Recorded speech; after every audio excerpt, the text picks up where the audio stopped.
o celular estava enrolado nela. E acho que isso aqui foi uma raiva.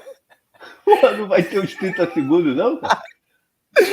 Porra, isso aí. Começou agora, entrou agora. Bom, gente, boa noite. Mas achei que o 30 segundos faz falta.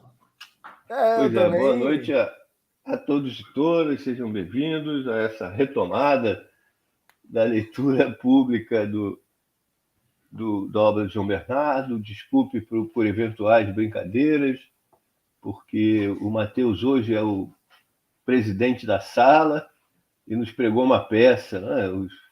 Não tivemos os 30 segundos de preparação espiritual para assumir uma postura de intelectuais responsáveis, né?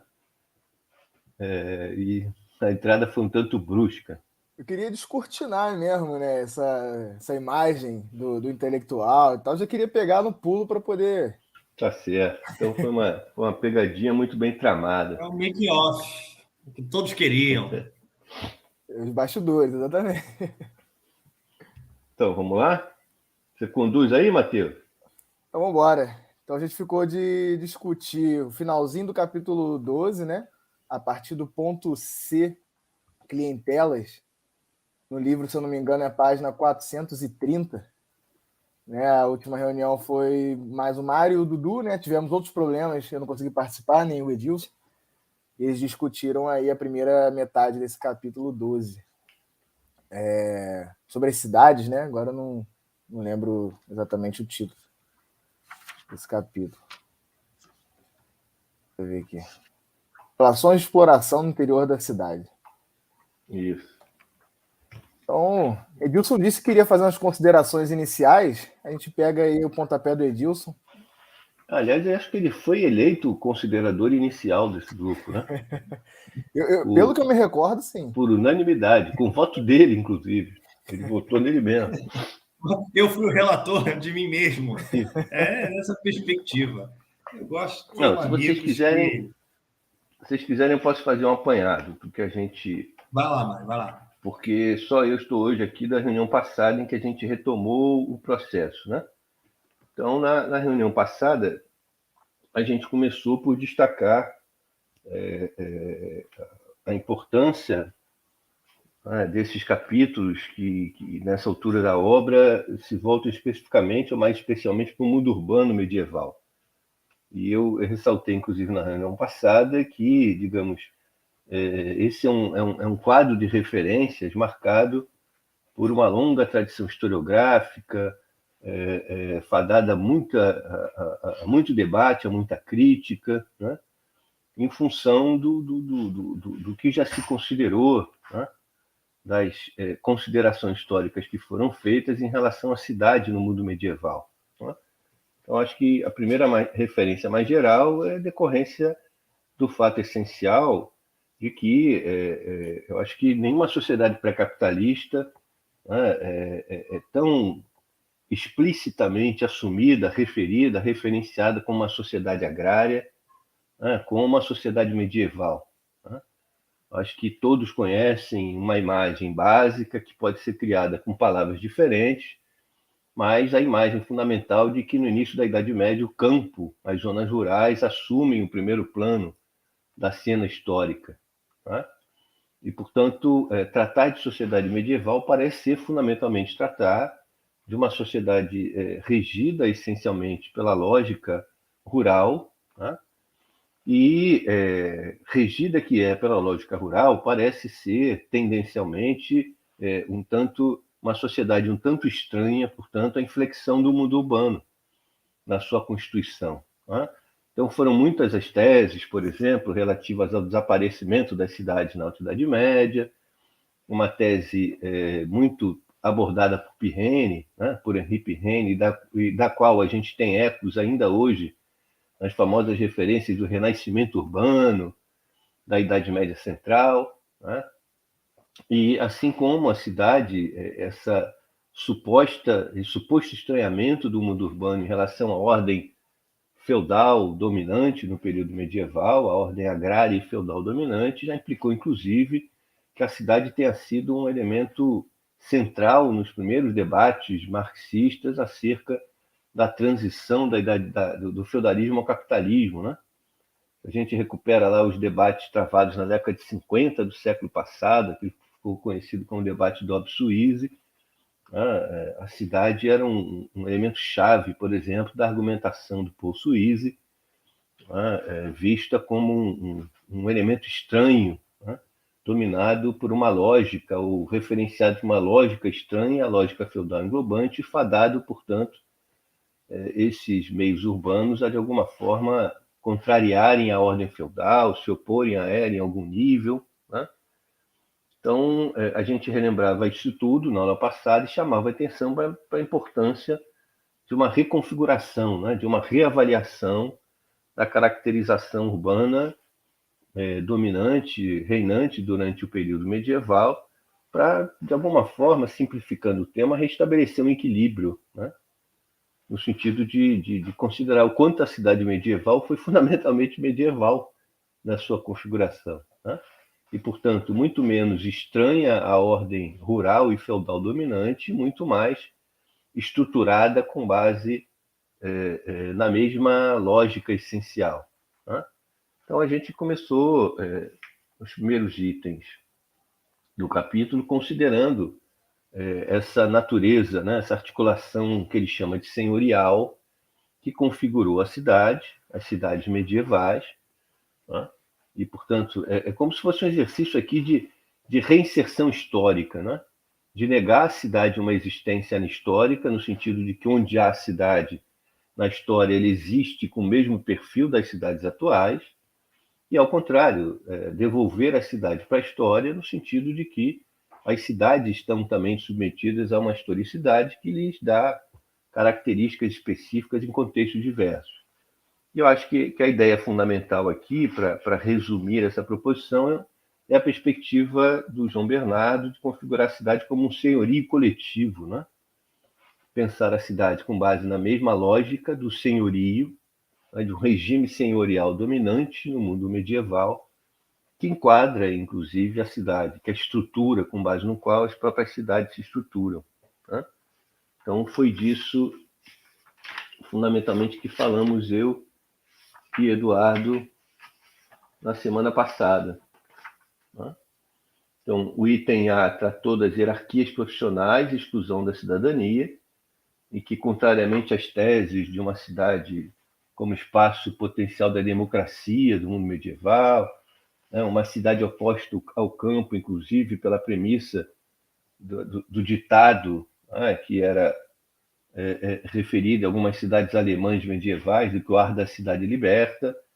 As primeiras intervenções nesse capítulo indicam as hierarquias, o rigor das hierarquias que configuravam as cidades, um desequilíbrio enorme no que se refere a uma elite que controlava não só os ofícios mais importantes, como, por extensão, toda a dinâmica administrativa da cidade, e uma raia miúda, potencialmente originária do campo, mas fundamentalmente submetida à mesma dinâmica de exploração nesses centros urbanos, né? Acho que a gente pode seguir um pouco por aí.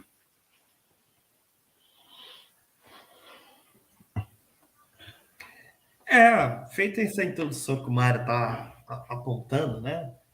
Fazendo essa retomada das reflexões e tudo mais, acho que um aspecto a destacar esse ponto C, que remete, me parece, a um conjunto de outros debates que ele fez ao longo da obra, é a importância que o João Bernardo atribui, e como ele sempre destaca isso, né, do fator das clivagens, né, no vocabulário que ele usa, na terminologia dele, das clivagens socioeconômicas entre os grupos sociais e como isso se expressa materialmente nas relações políticas e sociais.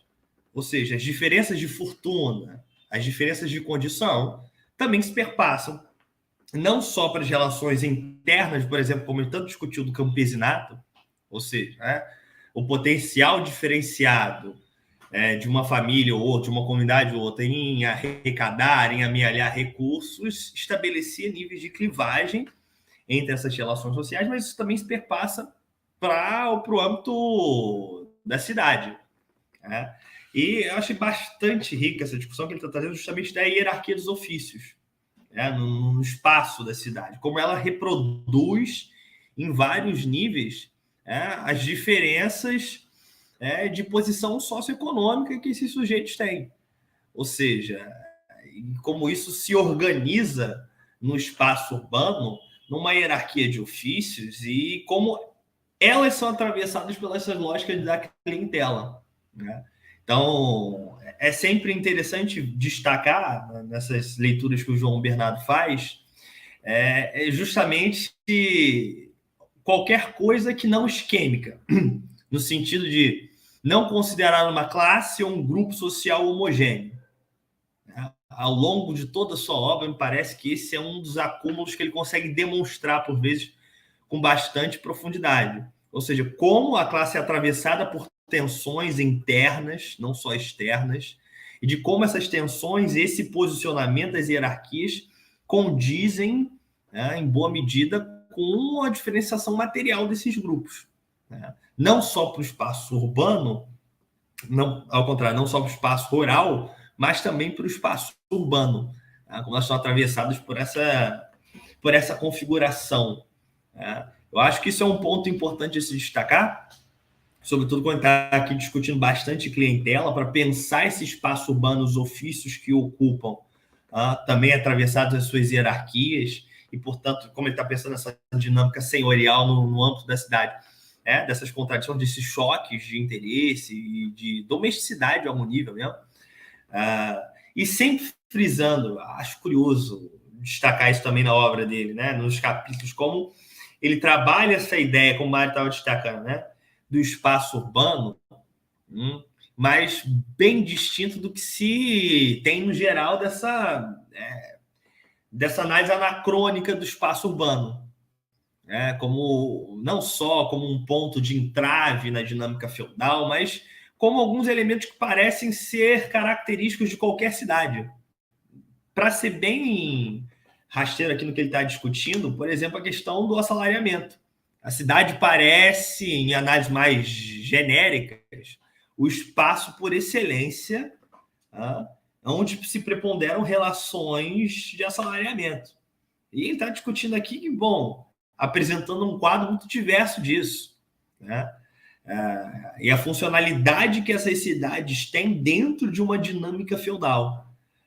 Então, esses seriam os pontos aí iniciais que eu queria levantar para ouvir vocês. Eu acho que eu vou bem por aí, pegando até um pouco o que você falou, Edilson, e com que o Mário acabou abrindo aí nosso encontro hoje. Essa questão das cidades, né, de localizar as cidades como num quadro, né, do que ele vai chamar do regime senhorial, e não uma cidade abstrata, né, ou simplesmente uma cidade como a gente enxerga hoje, projetada completamente para o passado. E aí, pegando justamente o ponto que você falou das clivagens, como ele explora bastante isso de uma forma, para mim, muito boa, a questão da raia miúda, dos mestres artesãos, das elites urbanas, e como setores eles acabam se contrapondo ou se aliando dependendo dessas clivagens sociais de acúmulo de riqueza que vão acontecer no interior das cidades. Muito interessante, e ele chama atenção, acho que justamente para isso, de que a gente não pode transportar, por exemplo, uma lógica aqui de patrões e assalariados que a gente vai ter no capitalismo. Ele chega a trazer essa questão porque não era dessa forma que funcionava. E aí ele denota, de fato, o caráter feudal tanto de uma produção manufatureira, e que o assalariamento perpassa grande parte dessa produção, e ainda assim ela é feudal, né? E aí, para muitos, acho que pode até soar muito estranho, né? Um processo manufatureiro, um trabalho assalariado bastante presente nesses processos, e mesmo assim uma dinâmica feudal. E aí, quando ele entra nessa questão da clientela, eu acho que ele destrincha isso muito bem, né? Acho que ele vai apontando ponto a ponto a questão da família, né? E aí a família, principalmente a família artificial, que ele fala que vai se constituir na cidade, né? Essa grande família artificial, mas os problemas também da questão da dependência pessoal, né? Ele vai falando até aqueles trabalhadores que não conseguem parar em um emprego, né, constante, ainda que eles fiquem pulando de centros manufatureiros para outros, em produções distintas umas das outras, ainda assim eles acabam entrando num laço de dominação impessoal, mas que tem esse vínculo que não é o mesmo motor que vai gerar, né, a produção capitalista. Não é o mesmo impulso que vai ter numa produção capitalista. Então, esse ponto da clientela, para mim, acho que ele amarra bem essa questão da cidade como uma cidade feudal, né, perpassada. E aí, essa questão do assalariamento é muito interessante, porque e aí acho que ele até endossa um pouco a tese do Brenner, até antes, né, do Dobbs, do Brenner, depois reforçada pela Ellen Wood, do assalariamento, que na verdade o seu ponto principal, né, de maior vigor começa no campo, e o assalariamento das cidades ele vamos dizer assim, fomentado, né, pelo assalariamento que começa numa relação no setor agrícola, né, das prestações de serviço, uma mudança ali na questão das prestações de serviço. E a cidade ela não está fora disso, né? Ela está justamente dentro desse movimento que está acontecendo nesse período que ele está analisando. Então, de fato, achei o tratamento que ele dá para as cidades aí, para a produção, né? Muito bom.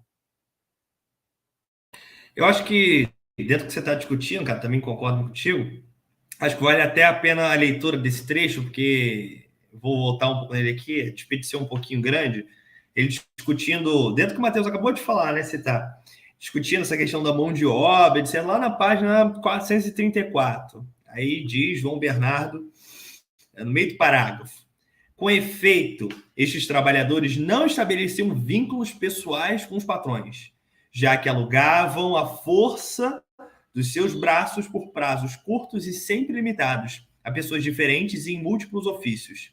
Serviam de forma impessoal, mas exercendo em todos os casos a atividade no âmbito das domesticidades, consoante critérios e tipos de remuneração domésticos. Eu acho que isso aqui é muito interessante para se discutir, inclusive, né?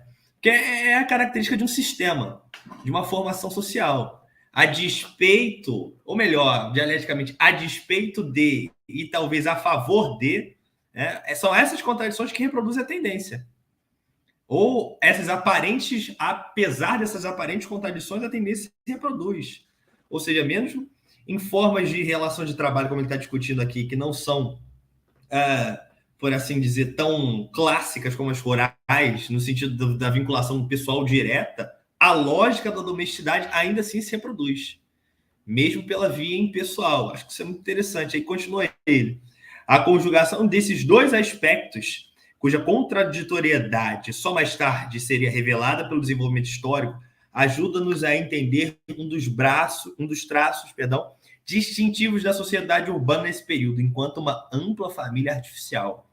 Acho que essa caracterização aqui também é muito rica que o Matheus está levantando. Porque pensa a vinculação do espaço urbano numa outra lógica, né?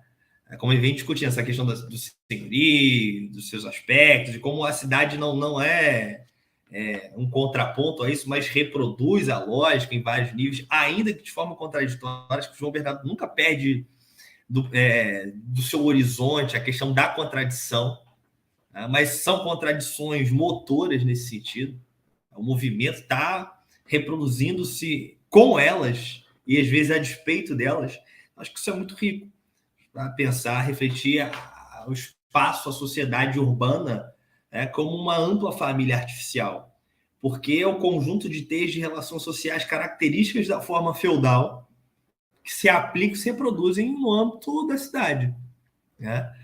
Porque pensá-la de forma distinta, etc., é estranho pensar a pujança do feudalismo com áreas na qual o feudalismo não existe, né? São cidades satélites, estão sobrevoando uma formação social. Então, apesar das contradições, elas estão inseridas nessas dinâmicas, né? Não são ilhas. Acho que outras considerações de outros períodos históricos nesse sentido, né, talvez pecaram nesse sentido, com um excessivo anacronismo de considerar a cidade talvez o que ela vai vir a ser, né, uma outra lógica mercantil capitalista. Aqui ela tem uma outra funcionalidade, ela tem uma outra dinâmica, uma outra lógica. E isso, pensar a cidade como um espaço de família artificial, Eu acho que, por exemplo, é algo que eu não vejo com frequência em muitos autores. Uma consideração, pelo menos dentro do que eu conheço, né, eu não verifico. É uma proposta bastante interessante. Tem um ponto. Quer falar, Mário? Você quer falar? Fala. É uma questão meio desviante do tema agora, mas é algo que o Edilson falando aqui me veio à mente, não sei porquê.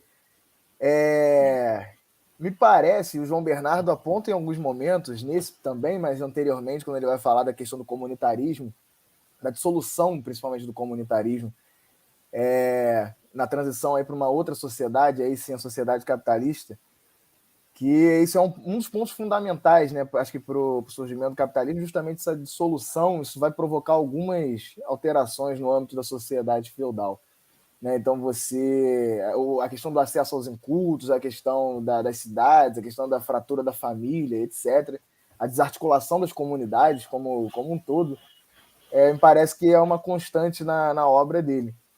E me veio à mente a passagem do Manifesto Comunista, lá quando Marx e Engels eles estão fazendo uma crítica, e falam assim, vocês dizem que o comunismo quer abolir a família, mas na verdade o capitalismo já aboliu a família, etc, etc, né? Não sei se o Marx e o Engels estavam pensando nesse sentido, mas eu queria ouvir de vocês, não sei se já pararam para pensar alguma coisa nesse sentido, se é uma necessidade, se foi se é uma questão, na verdade, né, assim,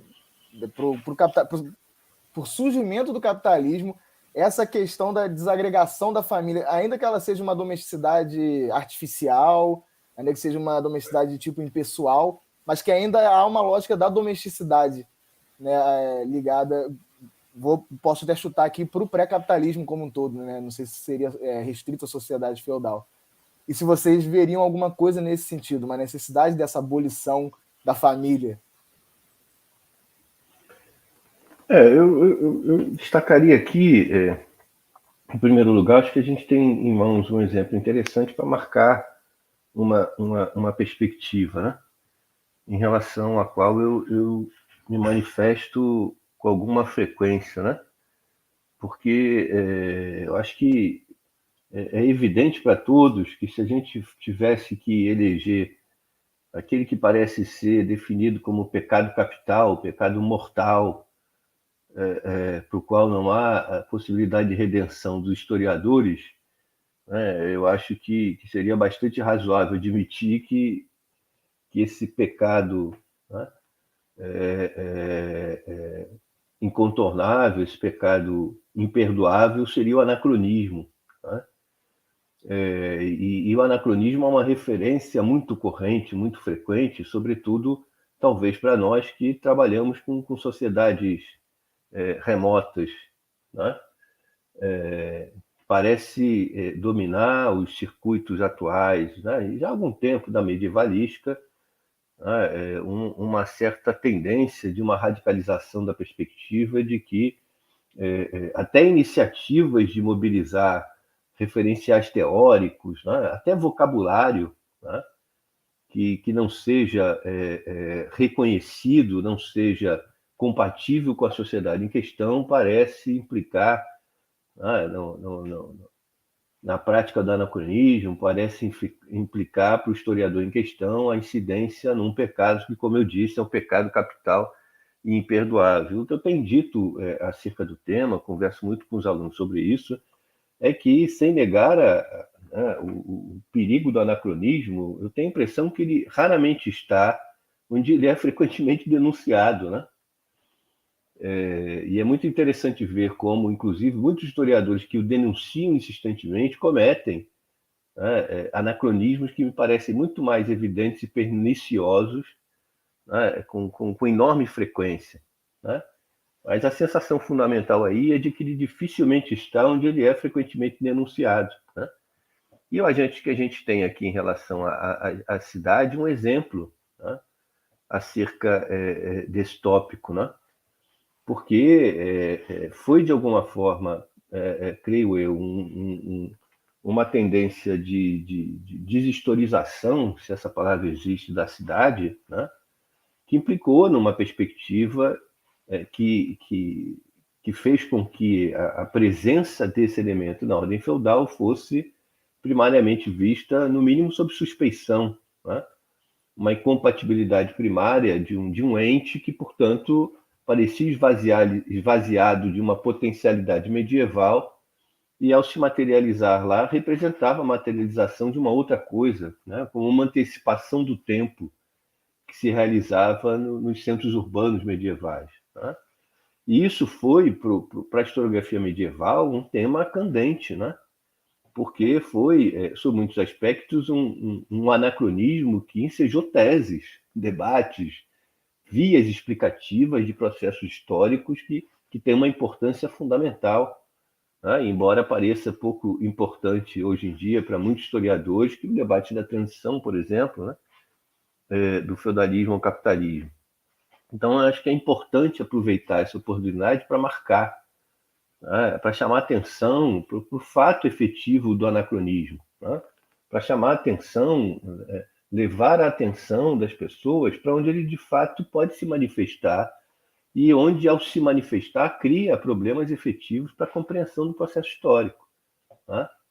O exemplo da cidade medieval, a meu ver, é um exemplo decisivo nesse sentido, de anacronismo de fato e pernicioso, com toda a potencialidade perniciosa que a prática desse anacronismo tem, tá?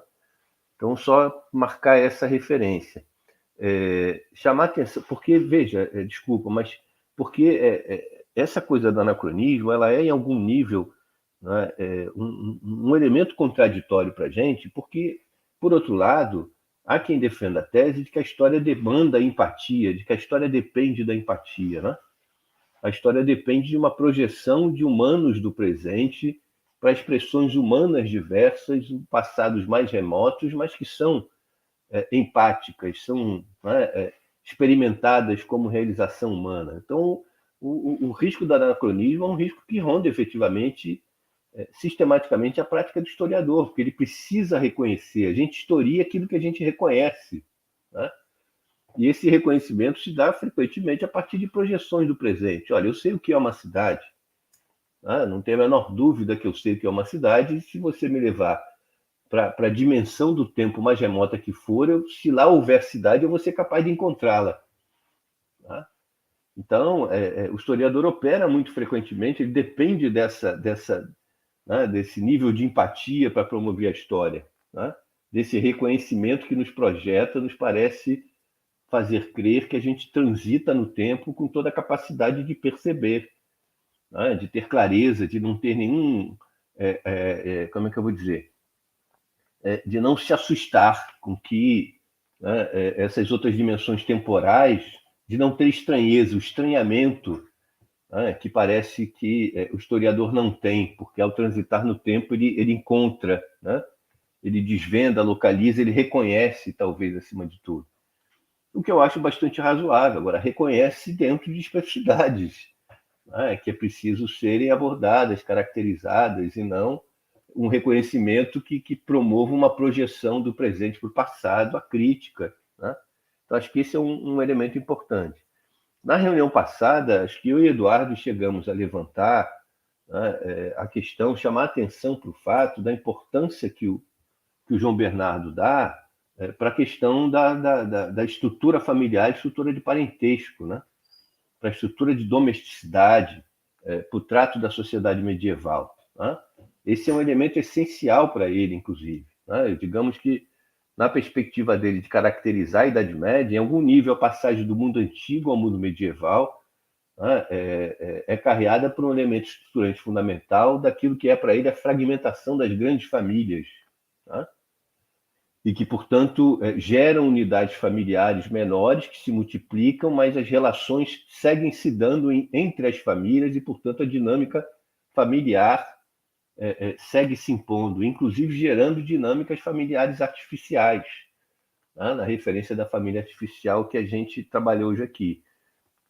E aí eu lembrava com o Dudu, com o Eduardo, né, que é inegável que a antropologia tem uma contribuição gigantesca para o estudo do parentesco, né? E para a perspectiva da importância dessa estrutura para a organização de sociedades, né, diversas, estudadas pelos antropólogos, né? E parece que esse é um elemento candente para as sociedades pré-capitalistas, né? Em algum nível, a questão que o Matheus levanta, né, do peso genérico que parece ter para as sociedades pré-capitalistas a estrutura do parentesco, fundando, inclusive, estruturas de parentesco artificial, parecem contrastar em algum nível com o que parece ou poderia ser caracterizado como uma, né, desconsideração, como um descarte da família como elemento de estruturação fundamental da sociedade capitalista, né? Eu só fico na dúvida, Matheus, se essa configuração no capitalismo é um elemento que deve ser entendido como expressão de uma essência ou de uma aparência, né? No sentido hoje, por exemplo, hoje em dia, os estudos aí, as questões, as proposições teóricas relativas, né, ao problema eita, me fugiu agora a palavra. Teoria da reprodução, não, né? Isso. Se a teoria da reprodução não está, de alguma forma, pondo por terra, né, o pressuposto ou a perspectiva de um esvaziamento completo da importância da estruturação da família como elemento dinâmico da reprodução do sistema. Então, eu proporia essa questão, né? Será que porque o aparente esvaziamento me parece evidente, tá? Agora, acho que a questão que fica é se isso é a expressão de uma aparência ou de uma essência, né? E aí eu estou pensando assim muito superficialmente, levando em conta aí exatamente o que a teoria da reprodução tem levantado, né? Mas é um ponto, esse ponto do Matheus que eu também queria comentar é muito interessante, né? Porque leva a gente a fazer uma reflexão dentro do que o Mário está propondo, inclusive, chamando atenção os problemas do anacronismo, de como a gente pode resvalar neles, mobilizando esses conceitos como família, cidade, dinheiro. Dinheiro também, João Bernardo deu aulas nos capítulos anteriores, apresentando um funcionamento do dinheiro totalmente distinto do que é nas formas contemporâneas. Eu acho interessante pelo seguinte, aí eu não sei, dentro do que o Mário está refletindo sobre se é uma aparência ou é um aspecto essencial da reprodução capitalista, mas a mudança qualitativa, em algum nível, é verificada, né? Isso aí é um ponto importante a se destacar. Porque o João Bernardo, eu acho que é interessante refletir isso pelo seguinte, o João Bernardo, em vários momentos, inclusive essa é uma das teses centrais do livro, a ideia do poder impessoal, né? Mas o poder impessoal, pelo menos se eu estiver equivocado na leitura, por favor, vocês comentem. O poder impessoal que ele está discutindo aqui não é a despeito da pessoalidade, é com a pessoalidade. Coloca o impessoal em alguns livros, quando ele está discutindo a questão do bando, do mundio, é de um poder, de uma domesticidade que se estende para além dos seus núcleos originais de vínculo, tá? Portanto, estabelece uma lógica de um poder impessoal, mas que não é uma impessoalidade capitalista, abstrata. Tá? Não é o sujeito individualizado. Tá? Você não é um CPF. Acho que essa é uma das reflexões. O sujeito não vira um CPF. Aqui a lógica continua operando com a reprodução de vínculos de pessoalidade. Então, quando o Matheus está destacando essa questão, para pensar certas continuidades e rupturas com a lógica capitalista, eu acho que essa é um ponto essencial. Né? Se é uma questão da aparência ou da essência, aí vale bons debates. Mas, sobretudo, pela superfície dos processos históricos, né, a lógica capitalista parece ser da desagregação acelerada, né? A perda de vínculo em vários níveis. Né? É reduzir o que a gente pode pensar dessas famílias artificiais, sobretudo da lógica que o João Bernardo está discutindo, a lógica familiar nuclear. Né? Operar em outras chaves. Então, eu acho que é um ponto bastante interessante a se pensar, de como a reprodução capitalista, em algum nível, na sua lógica, ao menos constituinte, né? Eu estou falando de um processo de transição para o capitalismo, em vários níveis, supôs a desarticulação, não só a desapropriação das massas, mas também a sua desarticulação, desenraizar o sujeito em vários níveis, né? E desmantelar a teia da comunidade, a teia da família artificial, a desarticular vários níveis de localismo, em vários momentos foi chave, né, para a constituição e reprodução social. Então, eu acho que é muito interessante. Levaria a gente a um debate muito mais longo do que parece, mas eu penso sob essa perspectiva. Tenho pouca leitura sobre a teoria da reprodução para saber gotejar aqui o que tem mais de recente nesse sentido, né? E aí, para finalizar, junto com mais levanta essa problemática, a gente também pode pensar em algum nível como se essa lógica familiar não é absolutamente estranha, não é desmantelada como um todo, se ela ainda é reproduzida, se não aparece na essência ou não, essa é um dos debates.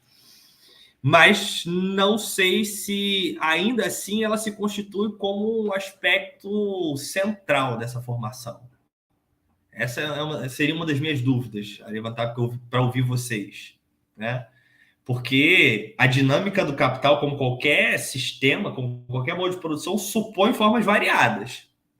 Um modo de produção não é único. Ele convive com formações e com dinâmicas diversas, né? Em vários períodos, a gente pode pensar a nossa atualidade de Rio de Janeiro. Você tem lógicas absolutamente capitalistas, né? Um vínculo do capital central que perpassa pela pessoalidade, né? A lógica de comunidade, a lógica de favela é algum nível. Você pode pensar formações dinâmicas de relações sociais perpassadas pela lógica do capital, perpassadas pela lógica da troca de mercadorias, mas que obedecem lógicas pessoais, né? Lógicas religiosas, etc. Mas isso é um aspecto colateral ou é um aspecto central na reprodução do sistema? Não sei dizer. Essa é a minha pergunta para vocês.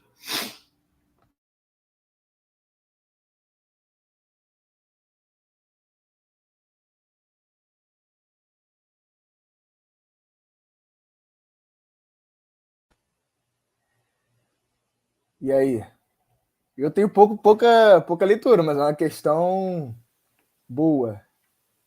Bem interessante mesmo. Eu não sei se a gente tem a condição de fazer aqui, nesse momento, essa discussão, né? Mas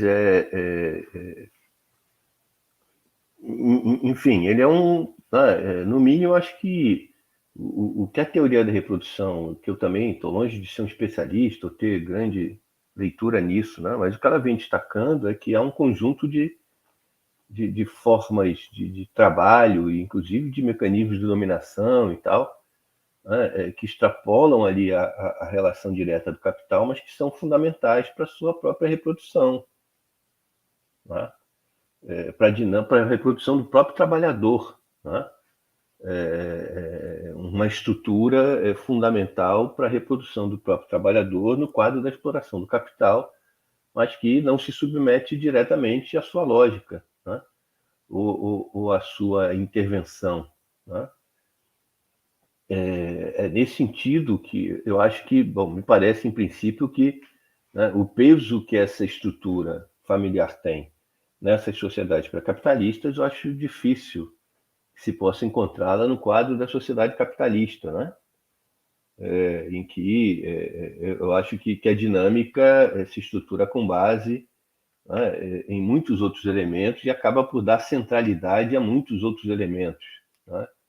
Eu, por exemplo, estou falando isso com base no fato de que desconheço nas obras clássicas gerais que analisam e caracterizam a sociedade capitalista, né, qualquer densidade maior que seja dada nessas obras gerais ao tema, né, da estrutura familiar. Se a gente compara, por exemplo, se a gente concebe esses 3 volumes de João Bernardo como uma tentativa de síntese que, portanto, mobiliza, para além de uma diversidade de elementos, né, tenta identificar, definir, circunscrever os elementos estruturantes fundamentais, olha, o parentesco, a estrutura familiar é um elemento sistematicamente mobilizado, né? Ele fala, eu não vou fazer isso aqui agora, mas se a gente for lá no final do livro, né, e procurar lá naquele quadro que ele apresenta, no índice, né, eu arriscaria dizer que as entradas que remetam a parentesco, estrutura familiar e tal, vão ter várias indicações de página. Eu acho que é um tema, por exemplo, que percorre os 3 capítulos do livro, né? Do que decorre, para mim, a centralidade que ele atribui a esse elemento de estruturação para essa sociedade que a gente está analisando, né? E, inclusive, uma questão que eu levanto, que ele não responde, porque não é da alçada, né? Uma pergunta derivada da obra dele, não uma pergunta que a obra dele, em princípio, teria que resolver, né?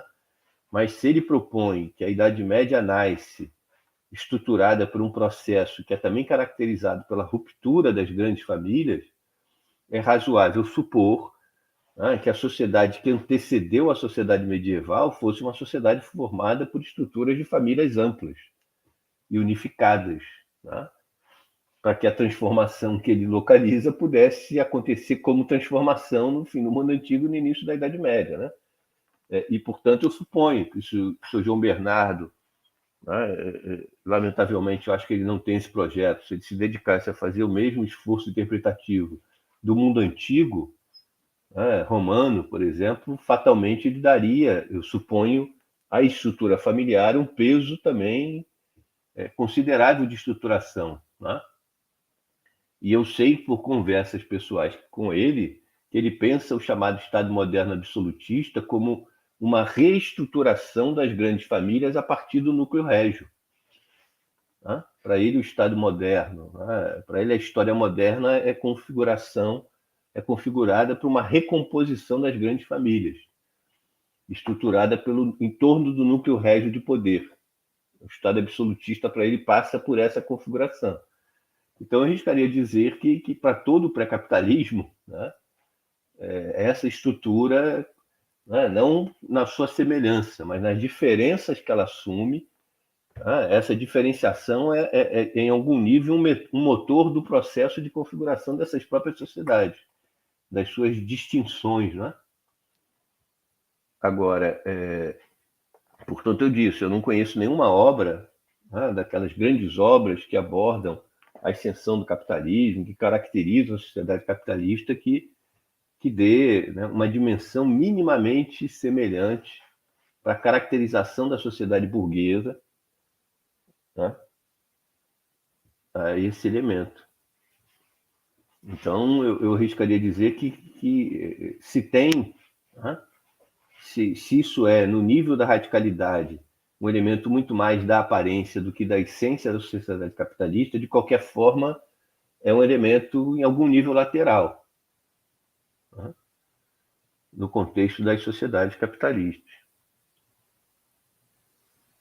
Só para a gente já avançar também para o final, mas tem até na página, pegando o que o Edilson falou, né? Na página 435, lá no meiozinho, assim, ele vai falar as relações, né? Tá falando lá dos trabalhadores, né? Braçais, etc.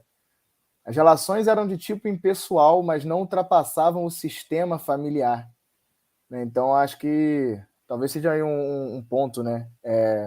Que o Mário levantou, hoje tem as questões da teoria da reprodução, que acho que são bem válidas, né? Eu também não sou um grande especialista, mas o pouco que eu li, acho interessante esse papel central da família para a reprodução do sistema mesmo.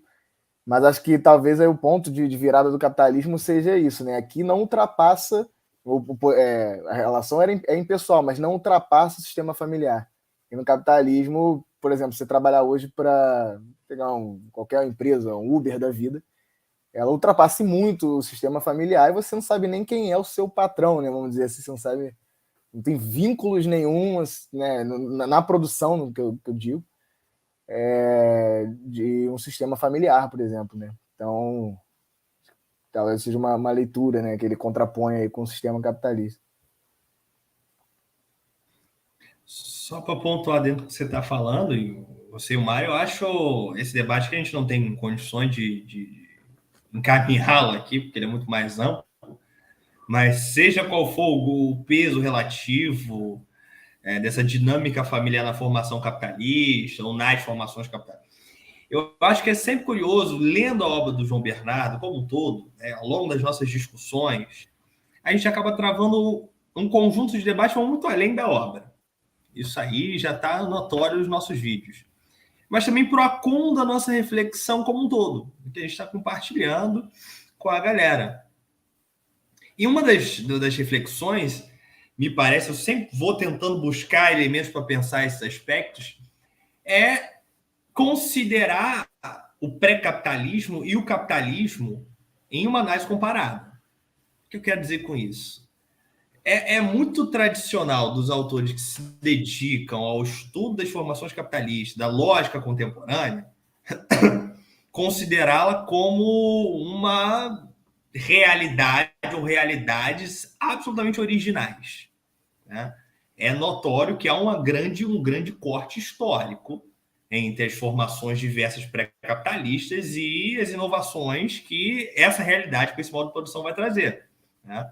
Mas nenhum corte, pensando de forma marxista nesse sentido, é abrupto. Ele é perpassado também por continuidades.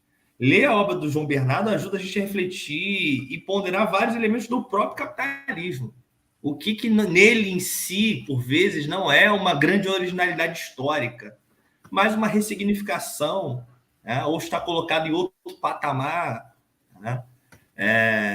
Porque é muito comum, sobretudo falando de teoria de Estado, que é o que eu tenho mais proximidade, os autores pensarem a realidade capitalista como um bloco que é incomunicável com o pré-capitalismo. Né? Que o Estado e as formações políticas no capitalismo geram uma originalidade única na história. E quanto mais a gente vai lendo e estudando formações pré-capitalistas, você vê um conjunto de outros aspectos. Você pode verificar em termos comparativos entre ambas realidades. Isso auxilia muito a reflexão em algum nível. Eu acho que esse é um ponto secundário no nosso debate aqui, mas que eu, lendo a obra, sempre estou atento a tentar anotar esses aspectos. Tá? Em boa medida, essa crítica ao que tem consolidado, sobretudo entre marxistas, né? De teoria do Estado, capitalista, as formações, as análises mais localizadas nesse contexto, em boa medida é fruto do descolamento e de uma falta de comunicação, né? Um desconhecimento do pré-capitalismo. Né? Eu acho que é o ponto, inclusive, que o nosso diálogo com esses grupos, com esses campos, inclusive enriquece muito o debate. Né? Porque o acúmulo que a gente tem na discussão de pré-capitalismo, dessas várias realidades, auxilia a refletir e reponderar alguns pontos da própria dinâmica capitalista. Eu não quero com isso fazer uma fala que é sim uma ruptura histórica considerável, tanto que a gente consegue fazer e separar em dois campos. Mas ela também é permeada de continuidade. Ainda que a tendência predominante seja da grande reformulação, né, há muito de pré-capitalista, em resquícios, em fragmentos, ressignificados desse grande movimento do que a gente entende de capital. Não sei se você vê porque... Não, só uma observação disso, até porque há um tanto considerável aí de transformação quantitativa que gera qualidade, né? Na extensão do capitalismo. Tá? Portanto, a mudança qualitativa, ela mesma, em muitos níveis, é fruto do peso, da radicalidade de uma mudança quantitativa. Né? Tanto que, por isso é que eu pensei sobre tal perspectiva em relação ao próprio anacronismo. Né?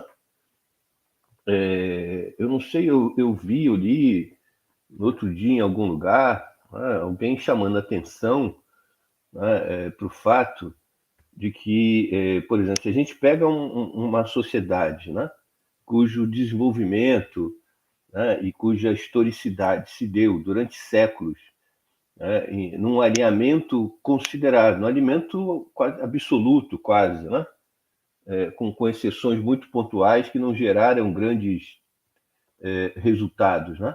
Mas se a gente pensa nas sociedades americanas, né? Cujo desenvolvimento histórico se deu por séculos, milênios, com uma autonomia quase que plena em relação à ausência quase que plena de contatos com a sociedade europeia, com a sociedade asiática e tudo mais, né?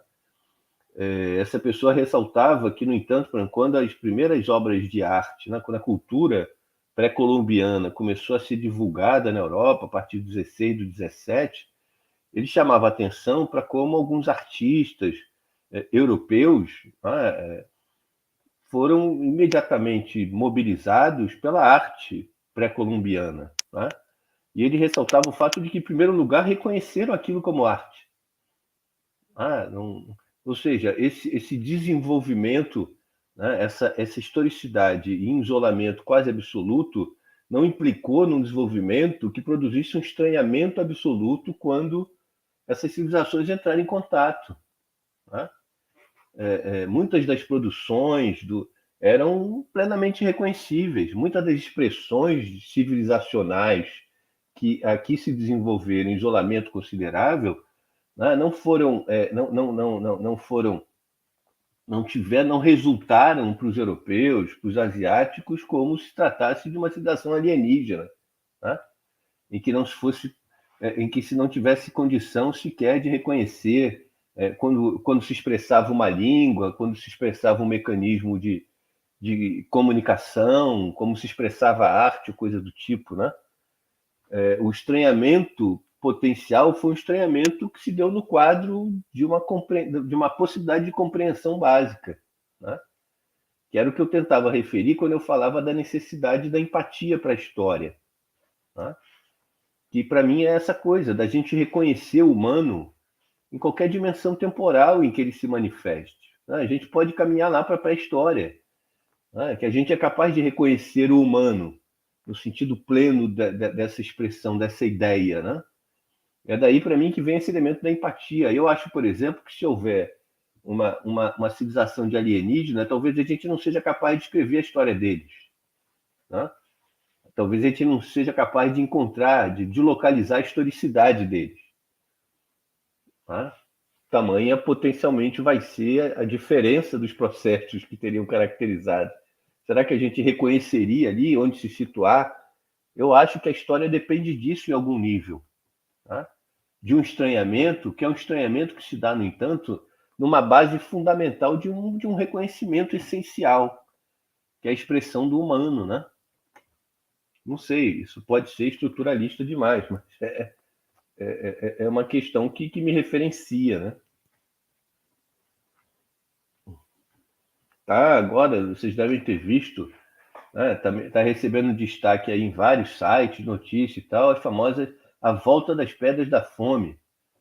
Vocês já devem ter visto alguma coisa, não viram? Os rios europeus, muitos rios europeus, com a seca terrível, estão atingindo níveis baixíssimos que não atingiam alguns há séculos, né?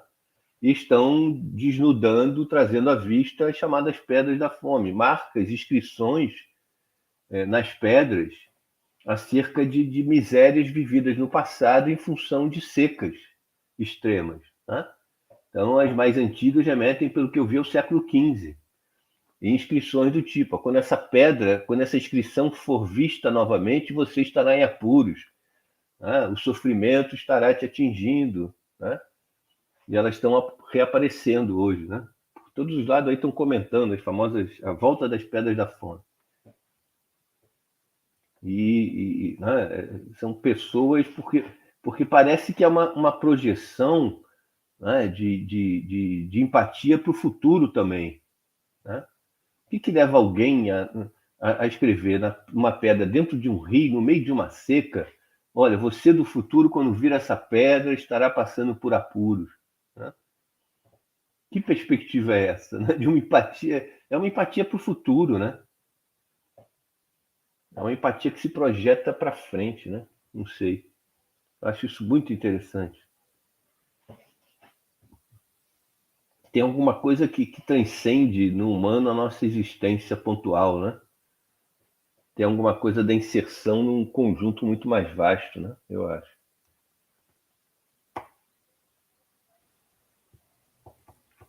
Tem acordo. Eu acho que a fala foi tão latente que a gente pode concluir com ela. Eu acho que a gente vai ter que retomar mesmo, né? Beleza.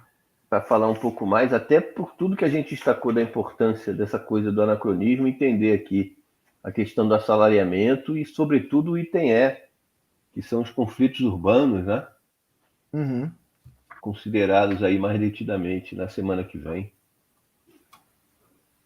Show. É isso, rapaziada? É isso. Então fechou, fechado. né? Então ficou o resto, né? Assalariamento até o final do. Acho que a gente pode projetar, fechar o capítulo na próxima reunião, e se der tempo a gente começa avançando no capítulo 13. A cidade como senhor coletivo. Ele vai explicar melhor essa ideia. Com a presença do Eduardo. Né? Sim, aí o time vai estar completo. Torcendo para o Magela um dia voltar a olhar para a gente. Isso. O mesmo carinho de rapaz, outrora. Esse professor doutor Tiago Magela... Rapaz, ele se juntou lá com o Tuiuiu, né? Vocês estão sabendo. Ele está morando no Pantanal, está vivendo com o Tuiuiu. Entrou na domesticidade lá de uns Tuiuius, e lá no alto lá do ninho dos Tuiuius, parece que o sinal de internet é muito ruim. Ele está tentando resolver esse problema. Papai ele vai fazer um pacto com o Tramulhão para dar um jeito de... Papai Tuiuiu parece que vai contratar um 5G e futuramente contaremos com Magela. Tuiuiu Net. Isso. Valeu, pessoal. Aquele abraço, hein? Valeu, Fogo em Velos. Até a próxima, semana que vem. Fogo em Velos, alegre e retumbante.